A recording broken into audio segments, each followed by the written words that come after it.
Entrepreneurship number one, you're passionate about the problem you're solving, and entrepreneurs agree on this, that you are passionate about what you're working on. Now, if you put into the context that you can learn to love what you do, and you can have a freedom to do what you do in the context of a larger company, why won't you do that instead of starting from scratch?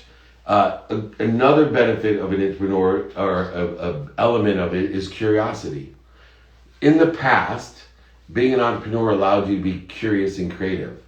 Today, being an entrepreneur allows you to be curious and creative as well, and adaptable, and have room to grow. They're able to listen to the data and can challenge their own worldviews in a daily precept, where in the past that was impossible. An entrepreneur is transparent. They're resilient. All of these different facets of being an entrepreneur are of great value to a big company, far more valuable than they used to be. Several big companies today actively promote entrepreneurship for this reason. And within their organization, they get better recruits, they retain the employees better, and most importantly, they get greater engagement, which means they're more productive, which means they're more profitable. Allowing your employees to spend 10 to 20% of their time innovating ideas that are unrelated to their normal course of business has only increased companies' production, like Google, 3M, Intel, that are all known for entrepreneurship, and today are the standard for what used to be entrepreneurship and now is entrepreneurship. One of the most well-known examples of entrepreneurship is the Lockheed Martin Skunks work group. And Google also had this entrepreneur-friendly group in allowing all of their employees to spend 20% of their time to pursue projects at their choice. But the landscape has changed beyond having a choice of what you want to work on. It's the when and the where that always made the difference. Always made the difference. Imagine all the security of a salary, expense account, benefits, and even equity, but yet you get to choose when you work and where you work. You have the capability of traveling. You can pick up your kids at school. You can coach a team.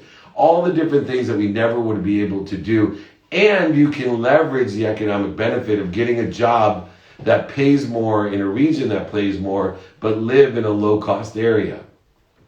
These are huge life values that never existed before. And for companies, the ability to recruit, retain, and engage. Recruit, retain, and engage. The paradigm has shifted. The reason I wanted to take a whole training session on it is that we have romanticized the entrepreneur.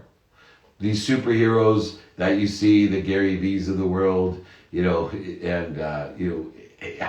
if somebody would have told me 10 years ago, people would have stopped me and asked for my autograph and picture, I would have said they were crazy. We need to romanticize the entrepreneurs. We need to make sure that we are building the best entrepreneurs we can with the biggest and best resources that we can. And the way to do that is to go ahead and utilize these unbelievable successful companies that now give you the freedom, the options, the opportunities with the security that you never get with being an entrepreneur. Never, no matter how successful you are, you're always putting everything at risk. It's the P.T. Barnum syndrome, right? Hey, you could lose everything. Well, that's how I got here. That's what I'll continue to do. Here's the 5 most common issues plaguing entrepreneurship that have now been turned on their head. So these are the 5 reasons why people would be entrepreneurs in the past that are completely shifted and put onto their head. 1, strategy conflicts. These strategies have changed, and I can't tell you how many C-level executives, my age or older, has changed their mind. The old guard has now let up and allowed people to work at home and seen the benefits because of the pandemic of working from home. I will tell you, I remember when I graduated law school and I worked for West Publishing, and we sold legal research online. The old guard, and I will use Justice Scalia as an example, I was blessed to present to the Supreme Court of the United States Westlaw. And Justice Scalia looked me in the eye when he saw this DOS version of the internet, and he said to me, "Nobody will ever do research on a computer. You need the books." That is the same closed-minded perspective of the old guard that said we could never have remote workers. In industries that we never thought, like banking, that we would be able or capable. This is turned on its head. The old guard has changed their mind, and we have to take advantage of it because the systems, all the great benefits of the old guard still remain, but you're able to access and utilize the new technologies in the new way and efficiencies and effectiveness. Take advantage of it now. Get your salaries, get your expense accounts, get your benefits, get your equity. The other side too is how much benefits are worth today. I know so many people that have taken jobs just because of the benefits without the salary, the expense account, and the equity, the lottery ticket. So strategy conflicts have shifted from the old guard to the new guard. There's been leadership conflicts. Technologies have fixed and enhanced leadership. A leader now is not a babysitter.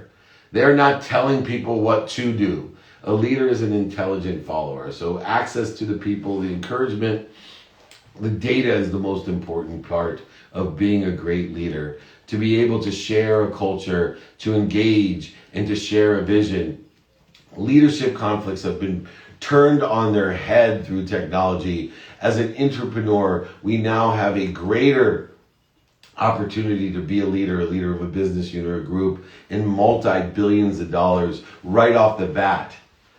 One of the biggest areas that have shifted or turned on its head is the hiring issues that exist today. The most critical business issue that I see that we face are hiring issues. We have to lean back on the employer. We have a shortage of skills, shortage of knowledge, not just what, but who, and we have a shortage of desire. And the reason is that we have to articulate the quantitative value of working for a company in a greater capacity than we romanticize being an entrepreneur.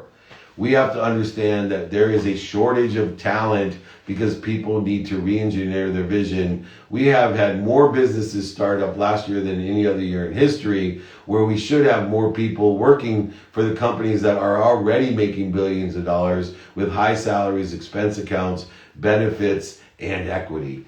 The fourth one is resource conflicts.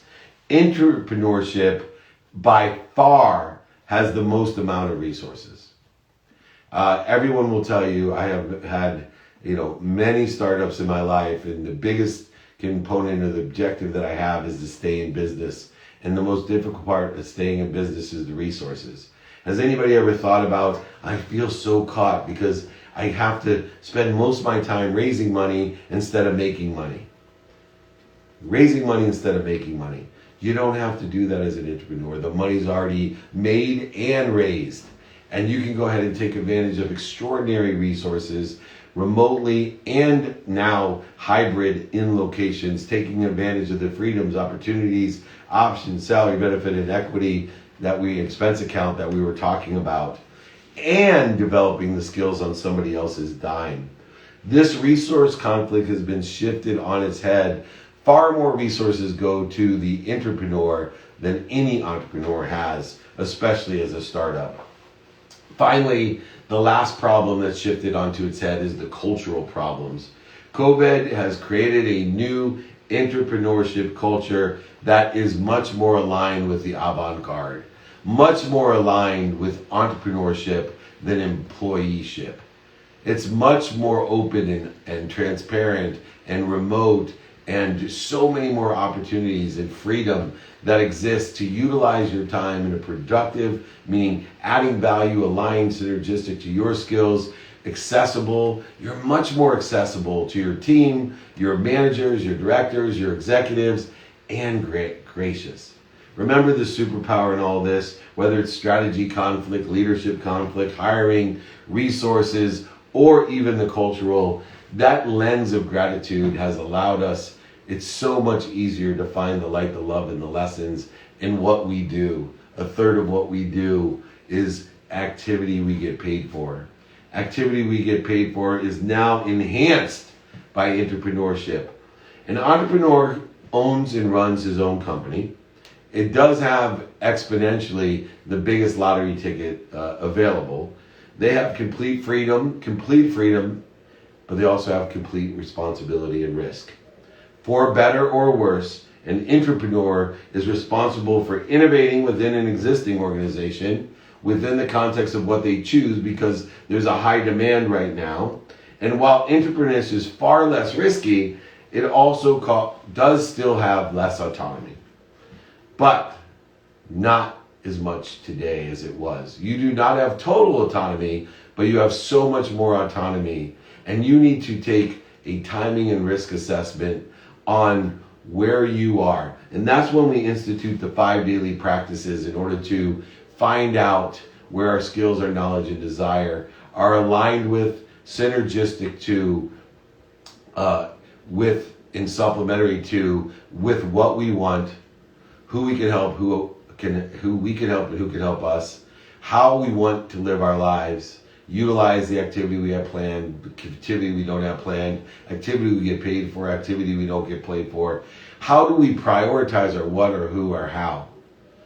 If you want these 5 daily practices or the entrepreneurship guide, just email me, david@dmeltzer.com. I'll throw in my ebook, audiobook. I'll sign a copy of the book, send it to you. I promise. No charge, no shipping. I'll pay for everything. Don't worry. david@dmeltzer.com. You need to know this entrepreneurship guide, listing out the ability of recruitment, the availability of maintenance, retaining, as well as engagement.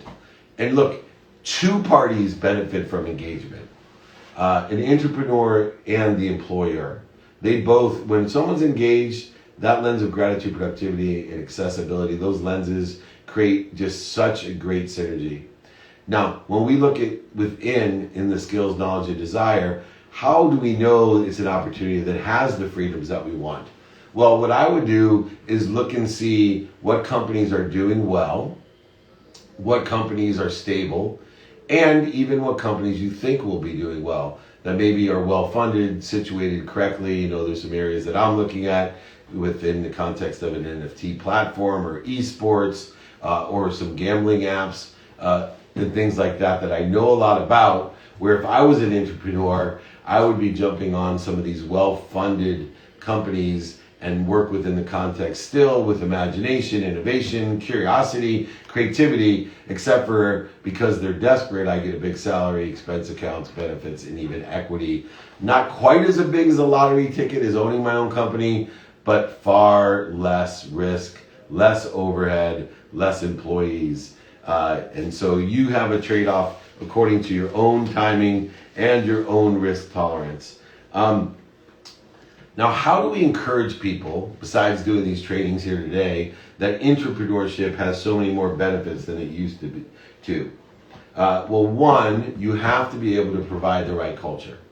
You have to, as a leader in your own company, big, medium, or small, you need to encourage creativity, collaboration. You need to encourage opportunities and options. You need to encourage people to have activity they get paid for and don't get paid for. You have to understand how to recruit, retain, and engage your employees with these different perspectives, with a freedom of choice directed towards, aligned with, synergistic and supplementary to a common conscious competency, to a common collaborative creative goal.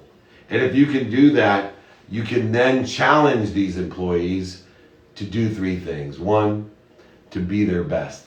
2, to learn lessons. And 3, to have fun.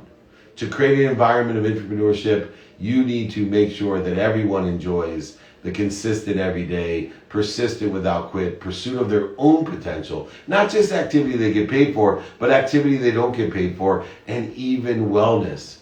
Oh my goodness, if you could see all the different wellness programs beyond, what we're able to provide. Entrepreneurship, sometimes can be the most unhealthy of all professions, where entrepreneurship provides you, it's incredible what they're providing. Hundreds of dollars a month for wellness, massages and yoga and gyms and nutrition and all types of different things that we could do besides health insurance, which sometimes is more than we make. So we need to be able to provide that, to challenge our staff, to make sure that they have a desire to be what they must be within the context of what we're trying to be as a whole by doing their best, learning lessons, and having fun. In order to do so, you need to be clear what the company is looking for. So in our company, we are very clear about gratitude. We are looking for people that can find light, love, and lessons in everything. We're looking for forgiving people that are going to do everything they can and forgive themselves for making mistakes. They're going to use pain as an indicator to get to a better place. We want accountable people, accountable entrepreneurs. Yes, we will give you freedom to travel the world and work from the world at your own hours. It doesn't matter, but you will be accountable. You will ask yourself what you did to attract this to yourself and find what you're supposed to learn. The two critical questions of accountability. And then finally, most importantly, how to effectively communicate, not just with one another in a remote or hybrid setting, but more importantly, how to communicate with the greatest source of light, love, and lessons. How to communicate with that which inspires you, to allow it to come through you with appreciation, forgiveness, and accountability, and give it away. You do not know what you have as an entrepreneur until you have acknowledged it. The only way to acknowledge it is to give it away. And so I want everyone to consider, as they compare and contrast entrepreneurship and intrapreneurship, what best is aligned, synergistic, supplementary to your skills, your knowledge of not only what, but who, and your desire. Know what you want personally, experientially, giving-wise, receiving-wise, within the context of a big company, mid-size or small, or as an entrepreneur or solopreneur, which one best suits you with what you want. Then you can determine who can provide it and who you can provide those services to. Finding out whether entrepreneurship or intrapreneurship gives you the best chance to align with your timing and risk tolerance. Then you will know how to ease an employer, recruit, retain, or engage, or as an employee, an entrepreneur, how to get hired, how to get the most out of your experience, and so that you are most engaged. And then, of course, prioritization. There's so many opportunities out there as an entrepreneur and an entrepreneur, a solopreneur, a philanthropreneur. You need to prioritize by the what, the who, and the how. And if you do that, you will find there's so many benefits today by seeking large, medium, and small companies to have all the positive parts of being an entrepreneur without the stress and risk that we have to take on. You have a huge opportunity today, which is why I took the time in this training to elevate the awareness of looking and seeking. If you're thinking about transitioning, think about transitioning into an entrepreneur job, either within the company you work for or a different company. Reconsider if you want to start at the very bottom as an entrepreneur. Is it worth the bigger lottery ticket? Or could I take a smaller lottery ticket with a big salary, expense account, and benefits, aligning my skills, knowledge, and desire with what's synergistic, supplementary, or contingent to exactly what I want? Entrepreneurs are people who think and act like entrepreneurs while working for larger, mid-sized, or smaller companies. To be an entrepreneur, you need to put your individuality into good use to develop these innovative new products and ideas that can benefit your company. Use it at the very least as a stepping stone so that you don't have the inherent risk, that you can start by plateauing and growing at a higher level, a higher frequency, with more opportunities, more situational knowledge, more dummy text. Let them pay it. You don't have to. The hugest benefit, like I said, is you can check and see the choices out there. There's so many already developed companies that are not evolving into something that you don't want with very little risk. Recruitment, retention, engagement. Let's all look at entrepreneurship. Let's give it a fair look. I think we have to be open-minded. Forget about the old guard. There's a new guard out there. Entrepreneurship may be the best way to go. We can change the world by using the resources that we've already had. Own a smaller lottery ticket. Be an entrepreneur. If anyone at all wants to reach out to me for the entrepreneurship guide or the 5 daily practices Of course, I'll send my ebook, audiobook, or a signed copy of my book. I'll send you all of it. It's just david@dmeltzer.com. You want to try out for 2-minute drill, win $50,000 of cash and prizes, be seen on Bloomberg TV, Amazon Prime Video. Just email me, david@dmeltzer.com. Win that $50,000. Check out office hours. Everyone from Cameron Diaz to Saad Guru to Rob Deerdeck to Tillman Fertitta. The list goes on. There's about 72 billionaires, millionaires, entrepreneurs, celebrities, athletes, and entertainers. All right, let's rock and roll. I'm going to take a question online and then get to our first guest, the incredible NFT monster Mike Mamula. You're up first after I get this first question. What are some of the things that can project entrepreneurs to become entrepreneurs? Well, this is the whole point of being an entrepreneur, is that it's the baby steps to being on your own. So number one, it gives you more stability. It gives you more relationships. It gives you more knowledge. It gives you the ability to have health insurance, wellness. It allows you to learn how to know your what, your who, your how, and your now, and apply your why to maybe what's not exactly what you want, but it can give you more ideas on a better way to do what you were going to do. I can't think of but a few negatives of being an entrepreneur over an entrepreneur. Entrepreneurship's the best way to start entrepreneurship. Do it on somebody else's dime. Do it with more resources. Do it with less risk. Be healthier, happier, wealthier, and worthier while you get the same creative freedoms, opportunities, and options by being an entrepreneur. Give it a shot. This is the time. The pendulum has swung your way. Live at home. Travel. Use the market leverage. Live in the cheapest place in the world and work in the most expensive one. You will find that you make 2, 3, 4 times as much money that way. So the best way we can project entrepreneurs into entrepreneurs is to start out as an entrepreneur, learn the lessons, do your best, and then transition into a business that you know a lot more about with a lot more resources to that business. All right, first up on Clubhouse, my man, the incredible Mike Mamula. What's going on, Mike? How are you, Dave? Happy Friday. Happy Friday. Happy Friday. So what's the best way to ascertain, those characteristics or traits to determine, like so much of what you just talked about, that I would be a better entrepreneur than an entrepreneur? I'm not a deep water fish yet. I'm not ready to go 300 feet below the surface of the water where the pressure is that difficult and I won't be able to breathe. And how do you get that? Is the best way through people like you that we all work with as coaches and mentors? Is it through 360s? Because a lot of people I don't think have the ability to identify, okay, this is really who I am and this is how I'll thrive the best.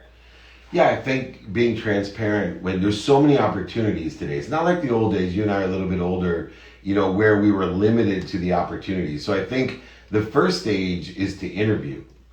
Interview in a form of transparency, of seeing what's out there. And when you start having conversations about and know your what, your who, your how, and your now, you can align it very easily and say, well, here's what I'm looking for. I'm married with 4 kids, so I need the security of health insurance.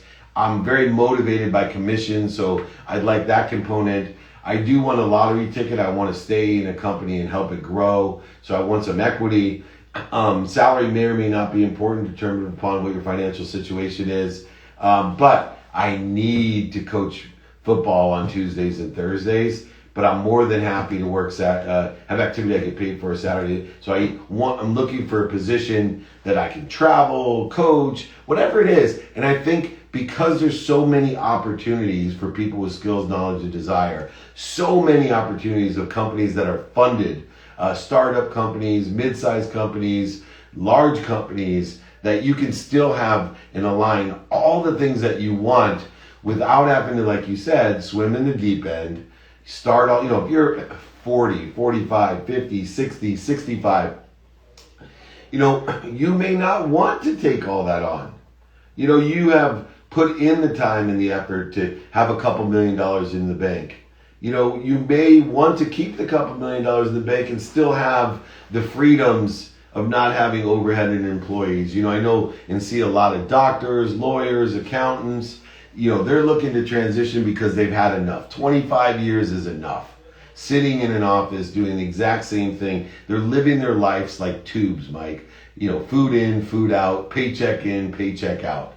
You can go out there, interview, find the same exciting, creative, collaborative environment and the freedoms of, not having to be in an office, not having to have activity you get paid for when you don't want to have it, but yet still have some upside of excitement, a little bit of a lottery ticket in order to feel that life come through you for others. So go ahead, interview a lot. There's tons of opportunities out there. There's a talent shortage, and you got talent, you should be figuring out where's the best deal for me according to my what, my who, my how, my now, and go ahead and apply that why.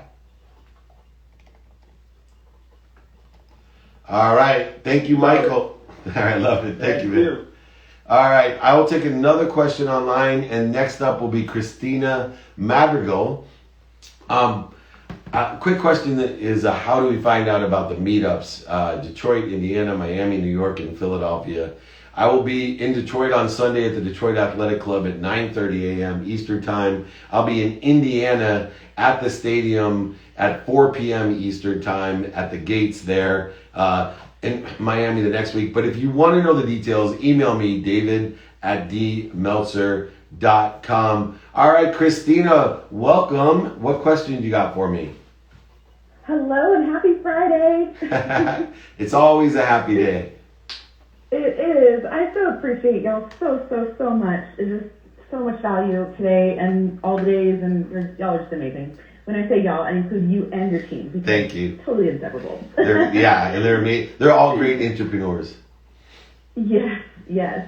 So my question is a little bit what Mike just asked, but more specifically, when you're in an interview situation and you're trying to describe what an entrepreneur is to somebody who hasn't heard that term or isn't aware, and you really want to be not so much like the flexibility piece of it, but the entrepreneurial mindset that you're trying to explain and come across in the interview. But you don't want to come across as like, oh, this person, like if I'm talking, they're like, oh, well, this person in 2 years is going to go open their own business.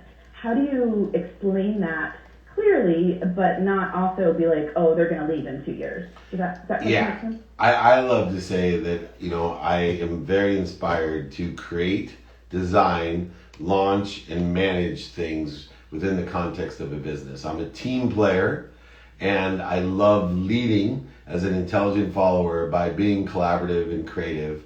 I do, and I think it's okay to say this because I think these are the two components that don't give an employer today fear that you're leaving, but I think encourages them that you may be happier and more engaged.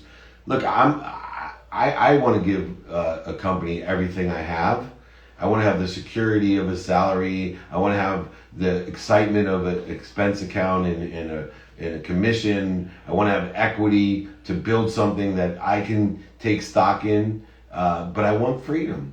I want to be able to work or have, I call it activity I get paid for. I want to be productive 16 hours a day, but the 16 hours a day that I want to be productive with, I will produce for you. I will be accessible, but I want to do it where I want to do it and when I want to do it. That's what I'm looking for. If that's what you're looking for. I think the key, what you're saying to describe to someone is, hey, this is my what. Personally, experientially, giving wise and receiving wise. This is my what, and I'm looking for the who. Who can I help with my what, and who can help me? That's literally where you're at. And if a company is afraid you're going to leave, the nice thing about today, Christina, is there's so many opportunities out there, then that's not the right fit for you. That's not the right fit for you because, in my opinion, when I have someone come in, it's never fear if they leave for two reasons. One, I will never build my business where anyone can't leave tomorrow and my business still won't be at pace. I build my business so anybody can come in and come out and it's not going to affect, we're not going to stop. And then the second one is that if a company is worried about you leaving, that means they know one thing that you may or may not know from the beginning. And that is, guess what? That they may not be the best place to work, that there's somewhere better out there. So I'm looking for someone that's not worried about me leaving because they're sure that they have the right culture, the right opportunity, the right pay, the right expenses, the right benefit, the right equity that nobody else can compare to, no matter how successful you are. In fact, if they created the right culture and the right system, the more successful you are, the more you'll want to stay, not the more you'll want to leave. Does that sound fair? Yes. Oh my gosh. Thank you so much. You helped me frame as usual. You always give me a great perspective of seeing things differently and enlightening my brain. So thank you so much. Oh, thank you. I appreciate you, Christina, so much. You'll never know. I'm going to take another question online. Our next guest on Clubhouse, Elseed Ada, ATA. You'll be after this question. Question is, why do you feel like we have to be secretive in building side hustles that could help our daily roles? I do not feel you need to be secretive in building side hustles that could help our daily roles. In fact, a lot of side hustles that build our daily roles end up being incorporated into our primary role. In fact, I'm a firm believer in leaning into what I do to create options and opportunities, not deciphering or dissolving or dissipating my attention and intention into a side hustle. So I may have misspoke. Of course, this reminds me of Lou Holtz. It's not what I say, it's what you hear. So absolutely do not be secretive in building out the skills, knowledge, and desire that you have that could result in a additional source of income either for you or for your company as an entrepreneur. All right, we have Sarah Abdel up. Elsie dropped off. Sarah, got a question for me? David. Absolutely. Hello, David. Hello. It's Friday. And before the question, please allow me in 30 seconds to say, for everyone who is hearing us, please get a chance to talk to David. He's very authentic and humble. And even if he is in a family event, he will offer you his mobile phone number and tell you, how can I help you? Because this happened with me, and I can't wait to be in your show pitching about Drivers on the Move. So thank you, David. I have a question, okay? Yep. My question is, how can I articulate the economic value when I'm offering employers highly skilled candidates? Drivers on the Move works as a placement agency. I have candidates who happen to be women survivor immigrants of gender-based violence. They are highly skilled, and I'm partnering with employers in order to hire or give an internship to these drivers on the move.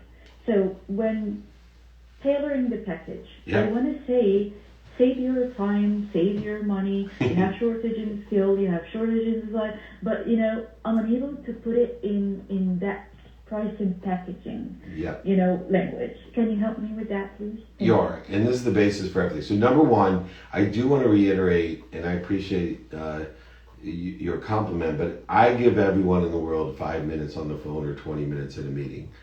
So if anybody needs help, my cell phone is 858-688-3294. Just set up a 5-minute phone call with me. You can email me, david@dmeltzer.com, or a 20-minute meeting if you're willing to come out to me. I don't go to lunch or to dinners or to breakfast or to snacks. But if you come into my studio, I will meet anyone for 20 minutes or give them 5 minutes on a call.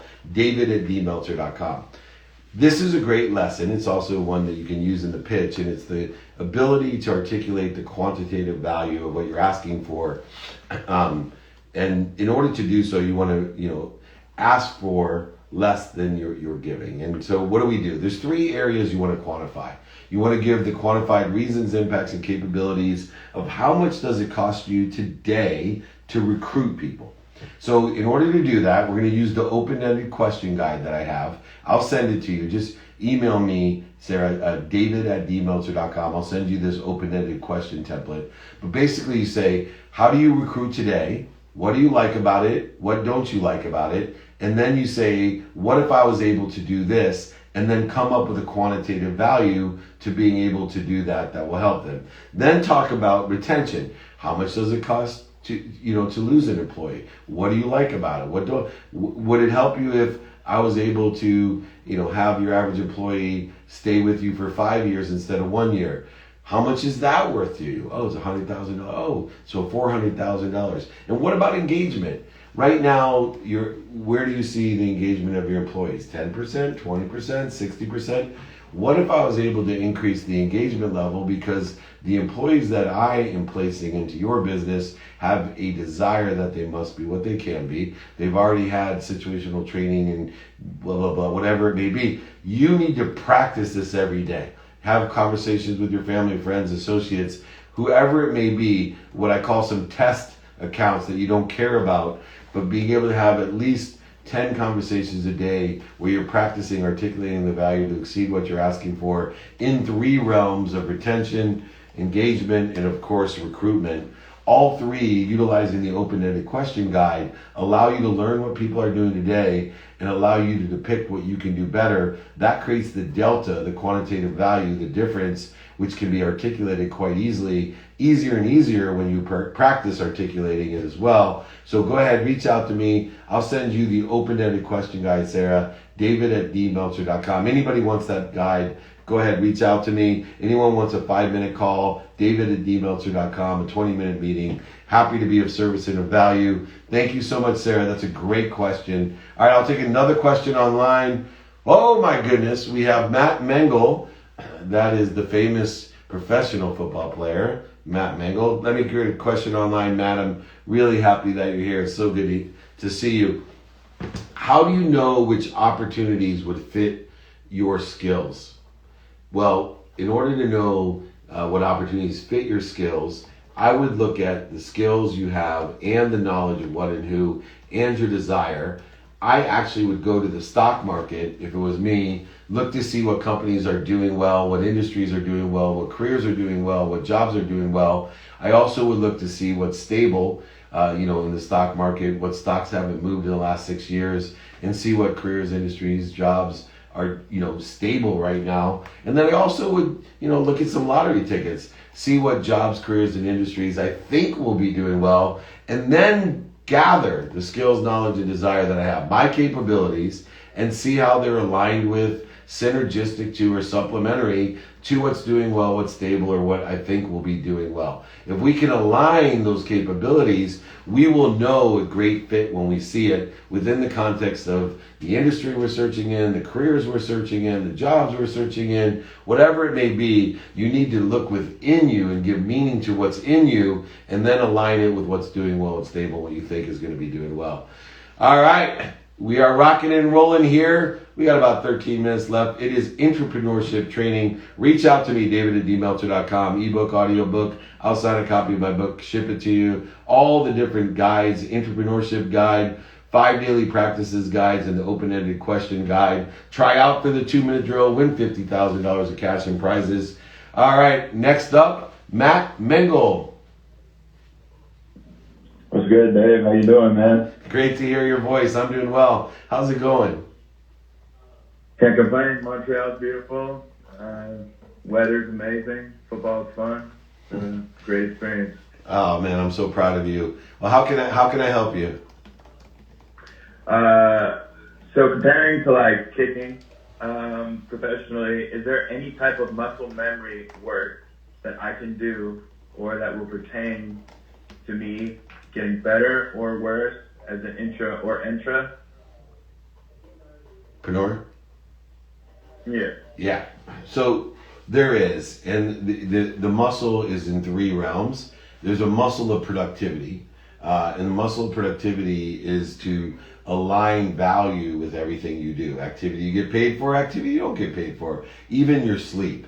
When we have a lens of productivity to see how much value we can provide through these activities, this muscle can be enhanced and it will provide us more value. It will open and expand us so that we have a bigger void to fill. The second lens to practice, Matt, is the lens of accessibility. We need to push ourselves, practice ourselves in order to be more accessible to others. So many times we don't have time in a day for the people that are most important for us, the people that feed us. In fact, 80% of our time is spent with people that are bleeding us. And so we need to practice and build that muscle of accessibility, meaning who are we accessible to? And most importantly, what are we accessing? Are we accessing what we want, receiving what we want? Do we have worthiness issues? Do we create interferences and inefficiencies that create, some sort of void obstacle to what we want? So if we practice the lens of productivity, practice the lens of accessibility and the duality of who am I accessible and what am I accessing, we then can strengthen the strongest muscle that you need to practice for everything. Entrepreneurship, philanthropreneurship, solopreneurship, life in general. That's the lens of gratitude. If I could teach people to find the light, the love, and the lessons, to see pain, mistakes, failures, setbacks as a turn signal, a propeller, propelling you to something better, making your situation better, not as a punishment. If I could change the perspective of people to understand that you are learning, growing, and accelerating, and that part of the learning, growing, and accelerating is to experience mistakes, failures, setbacks, and that those are the only way we know that we're expanding. If you don't feel pain, if you don't have any mistakes, you're not growing, you're not expanding, you're not accelerating. So practice being productive, practice being accessible, practice being gracious. It will help you as an entrepreneur, an entrepreneur, philanthropreneur, solopreneur. It won't matter. It will help you in life to make more money, help more people, and have more fun. Does that sound fair? Sounds perfect. Thank you. All right, man. Keep kicking butt, Matt. Send me some clips. I can't wait to see you. I got you. All right. Can't wait to see you here. Cool. All right, I'll take another question online. And then it says my next guest is Keaton Kasberg. He said his name is Mr. No Rain, No Gain. All right, I'll take you after I take this question online. David, what's the best way to leverage your connections to create monetizable referrals? Thank you, Danny, for asking that. So one of the biggest things that changed my monetary position in life is I created an overlap agreement. So I work with most people for free. I give everything I do for free. I have my own search engine, so you can get what you want for free, search.dmeltzer.com. I also work in groups with people. I work one-on-one, and I have a wait list for that. But most of the people, I have some sort of overlap opportunity with. You're a doctor, lawyer, dentist, haircut person, realtor, mortgage person, financial planner, landscaper, furniture salesperson. It doesn't matter. I run into people all the time that need those things. And I decided when people say, hey, Dave, can you refer me business? I'm like, I absolutely can. Let me send you an overlap agreement that says mutually, if you bring me business, 10% for finding someone, 20% for closing them. Can you do the same for me? Let's put it into writing so we both remember what we promised. Is also can codify, because I have so many of these, where my landscaper is, or my painter is, or my tile person is. Whatever it is, you need to have an overlap agreement in order to monetize the relationships to help more people and be accessible. Ties perfectly into what Matt Mengel was saying earlier. Not only does it help with the receiving and giving, but it helps with productivity, accessibility, and gratitude. When you're making money by helping people, and they're making money by helping you or getting helped by you. So if you want that overlap agreement, email me, david@dmeltzer.com. I do them with everyone. I have hundreds of them, and I have proven what I used to tell people. I wish I would have done referral agreements. I call them overlap agreements, because I would have millions and millions of dollars. I make over 7 figures every single year from having these overlap agreements, and I get thanked by the people who are paying me again and again and again for referring business to them and through them. So use an overlap agreement. If you want my template, you're happy to use it, david@dmeltzer.com. All right, next up is Mr. No Rain, No Gain, Keaton Kasberg. What do you got for me? Hey Dave, thanks for doing the training. I really appreciate it. Excellent topic choice. My question for you is, entrepreneurs typically have a complete control over a specific project. So, how can they make a positive impact because you have so much control over a project? How can you make a positive impact with that? As an entrepreneur or an entrepreneur? As an entrepreneur. Yeah, so look, the impact that you have is on people. When we are elevating others, when we're celebrating others, regardless of within the context of us as a solo philanthropreneur or entrepreneur or an intrapreneur, when we're capable of empowering others to empower others, that's the impact that we have. Because we're not talking to people, we're talking through them. We're not teaching to people, we're teaching through them. We're not empowering people, we're empowering through them. See, what we're doing is creating a legacy by planting seeds, sometimes under trees we'll never sit under, but most of the time we're planting seeds to fuel somebody with inspiration, aspiration, and motivation. We're here to be of service and of value, to find how we fit perfectly, synergistically together, to find the value in what we do, to help others, to elevate others, to empower others. And so the greatest impact that you can have by being an entrepreneur, to be an intelligent follower, to be a leader within an organization, is to celebrate others, elevate others, and empower others. To share your situational knowledge and dummy tax, to inspire and aspire and motivate those that need it at the times that they need it, by giving all that you can to be productive, accessible, and gracious, to be the most efficient, effective, and statistically successful person, collaborating and coinciding with the goals of the collective consciousness, the culture of the company.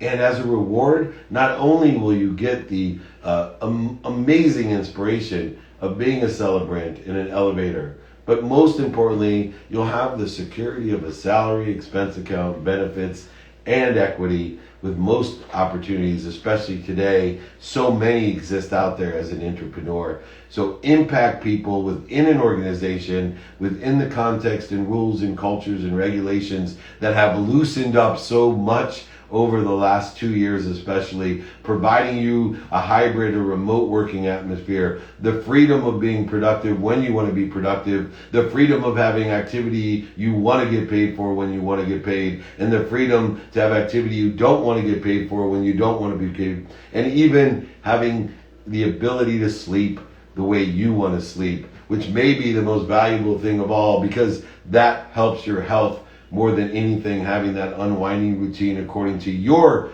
clock, your lifestyle, your sleep style. And if you're capable of sleeping when you want, you will be healthy. And everybody knows when you're healthy, you get millions of wishes. If you're not healthy, you only have one wish.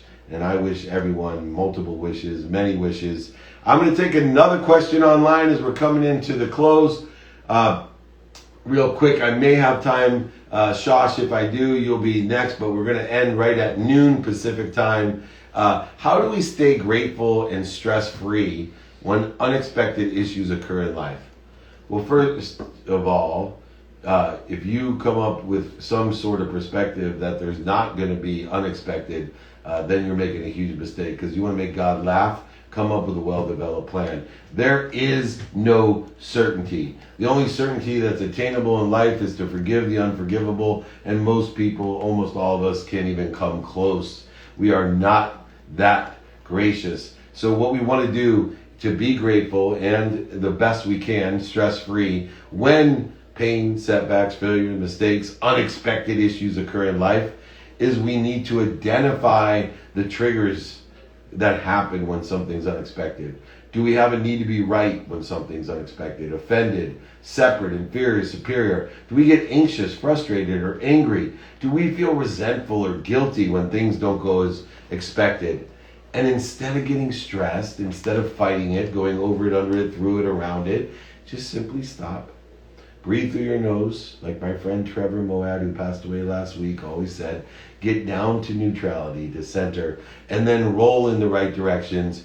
Roll by identifying what triggers the ego. Stop, drop, and roll when the ego puts your mind, body, soul on fire. Everybody knows when you're on your fire. You got to stop. You got to drop and roll. Where do we roll? You roll into your what? What do you want personally, experientially, giving and receiving? Who can help you? Who can I help? And how am I going to get it done? By having those lenses of productivity, accessibility, and gratitude, by utilizing the prioritization of importance according to the what, the who, and the how, and most importantly, allowing my why and applying that why to everything I do, finding like the love in the lessons in everything that I do.